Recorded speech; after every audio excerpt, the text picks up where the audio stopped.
شروع اللہ کا نام لے کر جو بڑا مہربان نہایت رحم والا ہے۔ اے نبی، مجاہد لوگ تم سے غنیمت کے مال کے بارے میں دریافت کرتے ہیں کہ کیا حکم ہے۔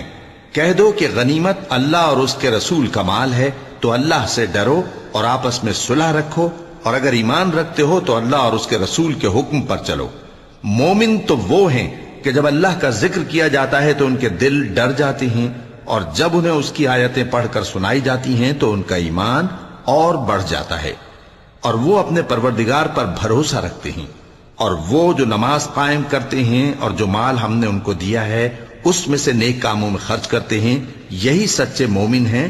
اور ان کے لیے ان کے پروردگار کے ہاں بڑے بڑے درجے ہیں اور بخشش اور عزت کی روزی ہے۔ ان لوگوں کو اپنے گھروں سے اسی طرح نکلنا چاہیے تھا جس طرح تمہارے پروردگار نے تم کو تدبیر کے ساتھ اپنے گھر سے نکالا، اور اس وقت مومنوں کی ایک جماعت ناخوش تھی